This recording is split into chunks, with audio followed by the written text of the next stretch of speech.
درخت کو جب دیمک چاٹتی ہے نا تو اینڈ پہ پتہ چلتا ہے جب درخت گرتا ہے. دیکھیں پاکستان پہ خاص اللہ کا کرم ہے, ہر بندہ کھا رہا ہے. بقول عمران خان صاحب کے ہم کرائے کے قاتل تھے, ہم امریکہ کی غلامی کرتے تھے, اس کے اگینسٹ ہمیں معاوضہ ملتا تھا ڈالرز کی شکل میں. تو ضیاء کا دور بڑا خوشحال تھا, حالانکہ کوئی ترقی نہیں ہوئی اس دور کے اندر. پاکستان میں پاورٹی سرکل سے باہر نکلنے کا واحد ذریعہ اب تعلیم رہ گئی ہے. اس کا جیک لگتا ہے نا, یورپ امریکہ میں چلا جائے اعلیٰ تعلیم کے لیے, وہاں سے ریمیٹنس اس ملک کو بھیجے. اس ملک میں اب عام بچوں کے لیے کوئی نوکریاں نہیں ہیں. یقین کریں پی ایچ ڈی بچے اور بچیاں 30-40 ہزار کی نوکریاں کر رہی ہیں. باقی آپ گورنمنٹ سے, اسٹیبلشمنٹ سے, پولیٹیشین سے کوئی امید نہ رکھیں. اچھا سر, ابھی ذکر کیا چونکہ آپ نے واصف صاحب کا, تو ایک ان کا جملہ ہم سنتے ہیں کہ پاکستان نور ہے اور نور کو زوال نہیں ہے. اب لیکن میں فلسفیکلی آپ سے پوچھنا چاہ رہا ہوں کہ قوموں کا رائز اینڈ فال ہوتا ہے.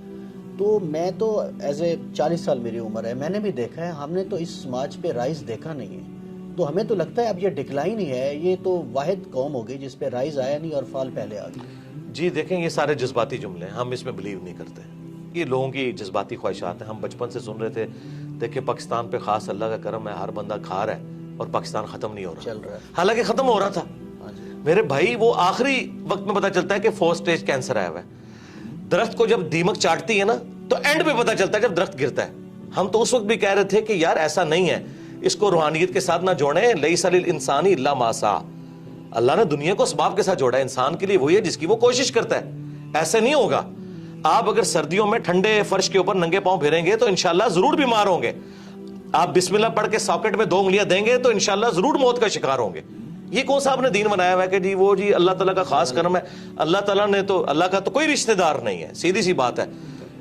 جب خلافت راشدہ ختم ہو گئی 30 سال کے بعد, ٹھیک ہے, بنو امیہ ختم ہوگی, بنو عباس ختم ہوگی, سلطنت عثمانیہ ختم ہوگی, رومنز, پرشینز, اور سب سے بڑی گریٹ بریٹن جن کی حکومت میں سورج ہی غروب نہیں ہوتا تھا وہ ختم ہو گیا. تو یہ بات بالکل جذباتی جملے. یہ جو پاکستان چل رہا تھا نا ابھی, وہ چل رہا نہ تو دعاؤں کی وجہ سے چل رہا تھا اور نہ یہ تھا کہ وہ ترقی کر رہا ہے. ہوتا یہ تھا بقول عمران خان صاحب کے ہم کرائے کے قاتل تھے, ہم امریکہ کی غلامی کرتے تھے, اس کے اگینسٹ ہمیں معاوضہ ملتا تھا ڈالرز کی شکل میں. تو ضیاء کا دور بڑا خوشحال تھا, حالانکہ کوئی ترقی نہیں ہوئی اس دور کے اندر. ہمیں باہر سے مل رہا تھا, بلکہ ہمیں یہ بیساکھیاں لگائی گئی ہیں. مشرف کے دور میں کہتے ہیں جی دیکھیں جی 10 سال تک 60 پہ رہا ڈالر. وہ اس لیے نہیں رہا کہ مشرف نے کوئی یہاں فیکٹریاں لگا دی ہیں, یہ کچھ کنٹریبیوٹ کیا اس نیشن کو. جی ڈالر, آج بھی سرکار ڈالر آ جائیں تو دیکھیں ملک دوبارہ خوشحال ہو جائے گا. لیکن میں یہ کہتا ہوں اللہ نہ کرے کہ اب اس طرح کے ڈالرز آئیں. ہمیں ایک بار اس بستی میں گریں گے پھر اٹھیں گے اگر اٹھنا چاہیں گے, نہیں تو ضروری نہیں ہے. سارے بچے جوانی کی عمر کو پہنچ کے یا بڑھاپے کو نہیں فوت ہوتے, بعض بچپن میں بھی فوت ہو جاتے ہیں. یہ جذباتی باتیں ہیں کہ رائز ہم نے دیکھا نہیں ہے. تو کیا سارے بچے رائز تک پہنچتے ہیں؟ ہماری دعا ہے کہ اچھائی ہو. جرمنی دیکھیں تباہ ہو گیا تھا ورلڈ وار 2 کے اندر. تو آج دنیا میں جرمنی اور جاپان کے مقابلے میں کوئی ملک ہے مجھے بتائیں؟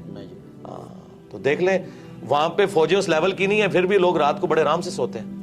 بس آخری سوال ہے سر, نوجوان جو ہیں اس ملک کے وہی وارث ہیں اور وہی تعداد میں سب سے زیادہ ہیں.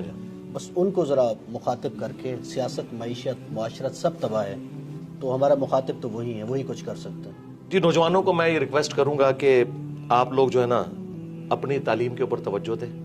پاکستان میں پاورٹی سرکل سے باہر نکلنے کا واحد ذریعہ اب تعلیم رہ گئی ہے. جس کا جیک لگتا ہے نا یورپ امریکہ میں چلا جائے اعلیٰ تعلیم کے لیے, وہاں سے ریمیٹنس اس ملک کو بھیجے. اس ملک میں اب عام بچوں کے لیے کوئی نوکریاں نہیں ہیں. یقین کریں پی ایچ ڈی بچے اور بچیاں 30-40 ہزار کی نوکریاں کر رہی ہیں ڈیٹا انٹری آپریٹر کے طور پہ. اور اتنا دکھ ہوتا ہے جس کے پاس ریسورسز ہیں, جسے اسکالرشپ ملتا ہے, ملک سے نکلے اور یہاں پہ ریمیٹنس بھیجیں. میں یہ نہیں کہہ رہا کہ آپ ملک ہی چھوڑ دیں, یہاں پہ اپنے ریمیٹنس بھیجیں, اس ملک کی ترقی میں آپ کردار ادا کریں. اور یہ کوئی عیب والی بات نہیں ہے.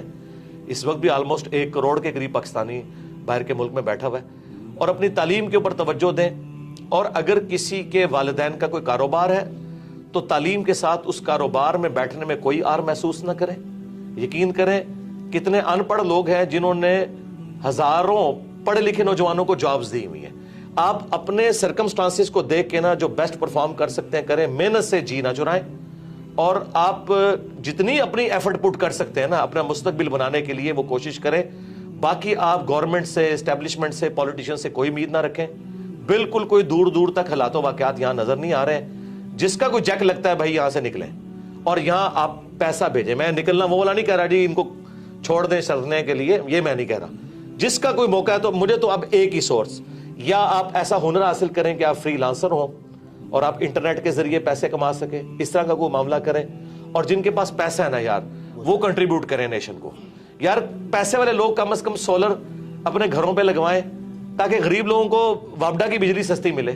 آپ لوگ بھی اگر وابڈا سے لے کے کھائیں گے جس میں سبسڈی ہوتی ہے شامل, تو غریب آدمی تک کس طرح سستی بجلی پہنچے گی؟ تو جتنا کو کنٹریبیوٹ کر سکتا ہے وہ کرے. پیغام تو بہت زیادہ دیا جا سکتا ہے, میرا اتنا ہی کافی. بہت شکریہ مرزا صاحب, جزاک اللہ. یہی پیغام ہے جی, اپنی دنیا آپ پیدا کریں نوجوان. مجھے اجازت دیجیے, اللہ حافظ.